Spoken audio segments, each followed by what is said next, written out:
change has a reason. Baby, let it come to you. Hey guys, it is Casey with Accidental Homeschoolers. As you can tell, I sound very different. Yeah, we've been sick for about a week and a half, and I was putting off this video hoping that I would sound better by now, but I don't. I am so gonna have to edit out so much coughing. We are fine, we're functioning, we do not have COVID. We went to urgent care last week because I wanted to make sure that we didn't have sinus infections or ear infections or whatever. And they immediately asked, "You're gonna get tested, right?" So of course we did the right thing and we got tested, but as soon as our negative results came back, they were like, "You can go." And I was like, "Okay, but what's wrong with us?" And they basically said, "You have a cold." Well, moving to a drier climate, there's different plant life, so of course allergies. In a drier climate, like since we've been here, I think it's been 6 weeks, I'm not even sure anymore. So the drier climate affects, you know, your membrane in your nose, causes nosebleeds. Like we've had humidifiers in like every room since we got here to make things better, but yeah. So we're still struggling a little bit, but we're okay. Today, the reason I wanted to make this video is because it has actually been kind of a struggle since we got here. It's just been circumstances of life. It's been things that I guess were unexpected.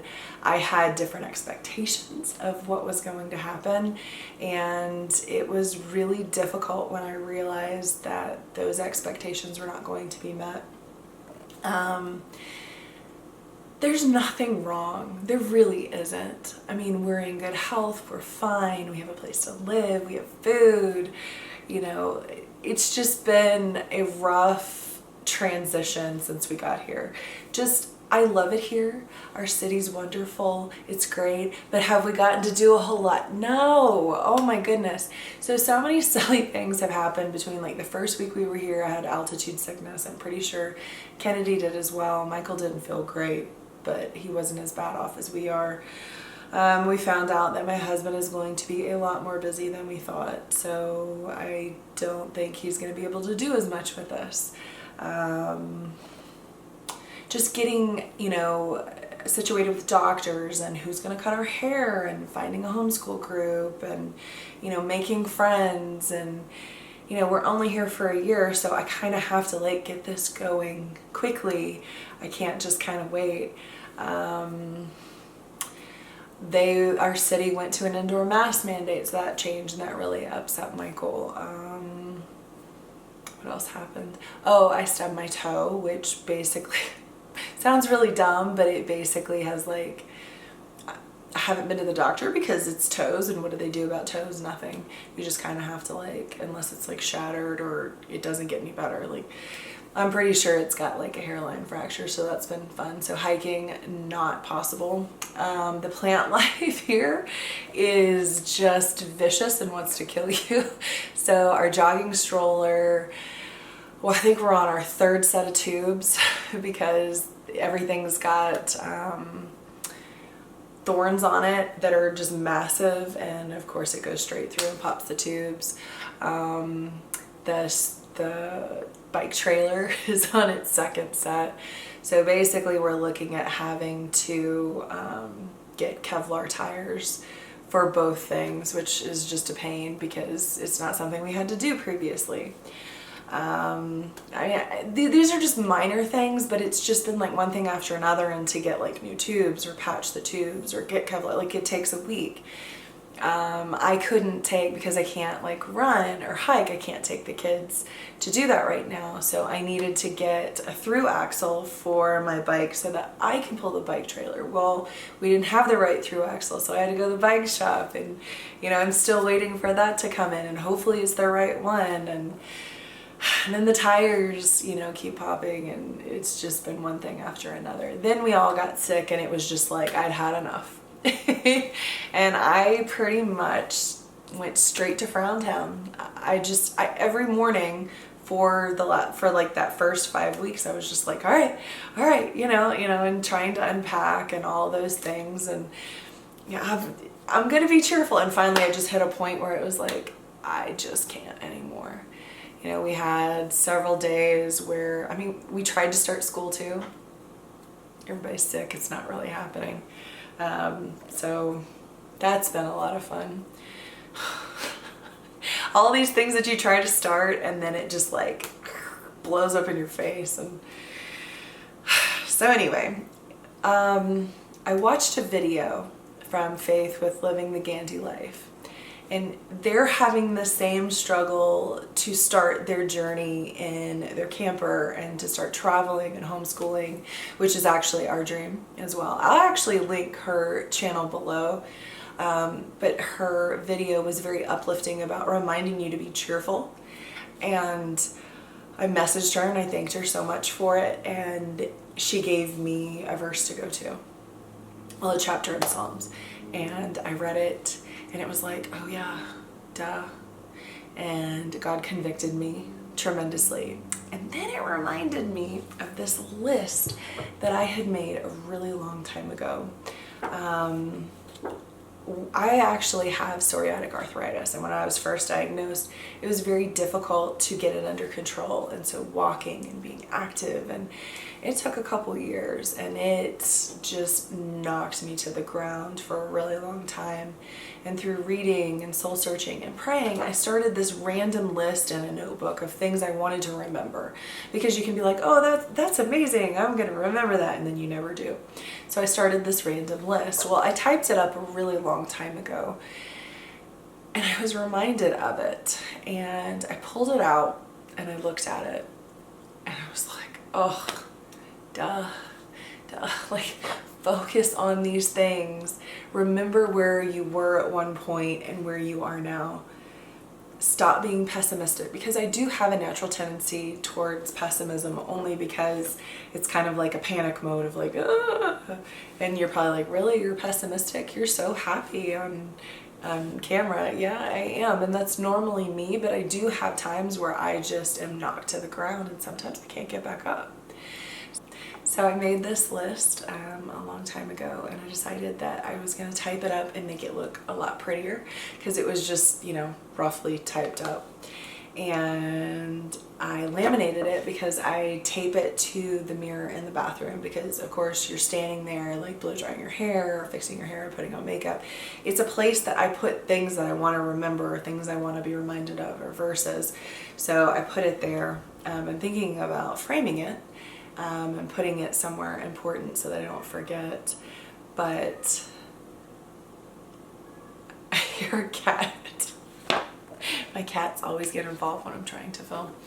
So anyway, I want to read some of these to you, and I hope that it's an encouragement to you. I don't know if you're going through a hard time or not, but if you are, I'm praying for you, and I hope that this helps. I have linked this down below. It's a link from my Google Drive so that you can download it and you can print it out. I hope it helps. So, it's things to remember during hard times. Number one, it's for your own good. It is. God allows those things to happen to you to mold you and shape you into that person that you're supposed to be. We don't learn from good things. We're human. We learn from the bad stuff that happens to us, and it leaves an impression. So remember, it's for your own good. He's not doing it to be mean. He's not doing it to you. He's allowing it to happen. Reflect on the positive in it all. And that has been so hard. I've had to fight to make lists of the positive in everything that's going on. Because there's tons of positive. My mind just wasn't set to positivity. It was set to negativity. God allows things to happen to you to guide you and make you the person that He wants you to be. Duh. It's not your way, it's His way. Remember that. And that is very hard, because sometimes we just don't remember. Be cheerful. be humble. I have not been humble.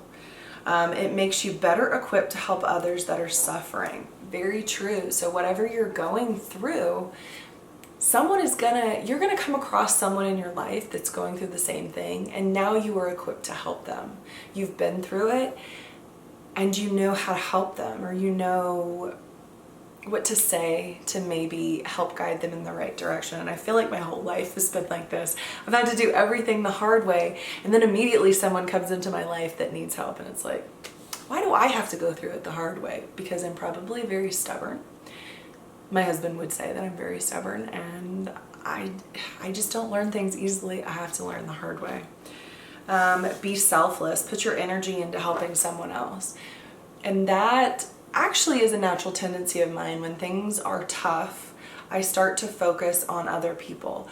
I want to send a text to be an encouragement to someone else, whether they're having a hard time or not. I just want to send a text. Thinking of you today. I hope you're having a great day. And that usually helps lift me up some. If I know someone else is having a hard time, then, yes, I am going to reach out to them. And focusing on someone else takes me out of that, oh, woe is me, my life is terrible, and it helps with the positivity. Pray. That should be number one. 1 Thessalonians 5:18. That has been something that I have gone to a lot. So this one, the ESV version. Give thanks in all circumstances, for this is the will of God in Christ Jesus for you. Pray in all circumstances. I don't always remember. Sometimes you get caught up in what's wrong. Excuse me. Sometimes you get caught up in what is bad, and you don't stop and think, like, I need God's help. I don't always remember. I know I don't. Hebrews 11. That's the faith chapter. The one that reminds you that God does not forsake you. So let me read a little bit of that one. So this chapter always reminds me that God is faithful. God keeps his promises. God answers prayers. So I'm going to skip down a little bit, but it's just a reminder. By faith, Abel offered to God a more acceptable sacrifice than Cain, through which he was commended as righteous, God commending him by accepting his gift. Dropping down a little bit, and it goes in chronological order. By faith, Noah, being warned by God concerning events as yet unseen, in reverent fear constructed an ark for the saving of his household. By this he condemned the world and gave an heir of the righteousness that comes by faith. By faith Abraham obeyed when he was called to go out to a place that he was to receive as an inheritance. Dropping down more. By faith Sarah herself received power to conceive, even when she was past the age, since she considered him faithful who had promised. Dropping down, by faith Abraham, when he was tested, offered up Isaac, and he who had received the promises was in the act of offering up his only son. So it goes down, and it talks about, all these people that had faith, and God kept his promises. It's very helpful to me to read that and be reminded, oh yeah, duh.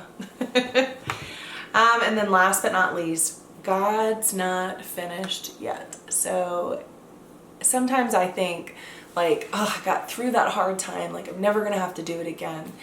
And then when the next one hits, you're just sad, and it's like, why am I having to do this again? God's not finished yet. He's not going to be finished with you. It's going to be a lifelong learning process.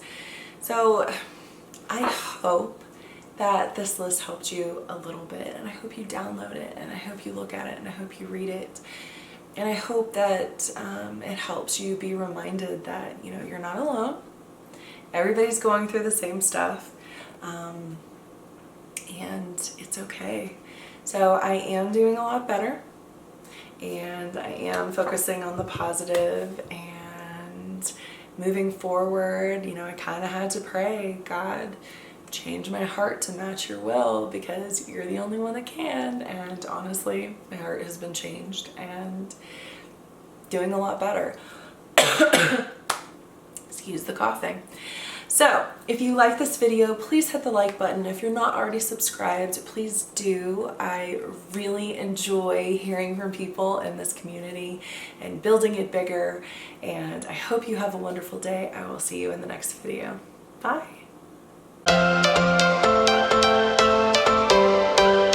Every change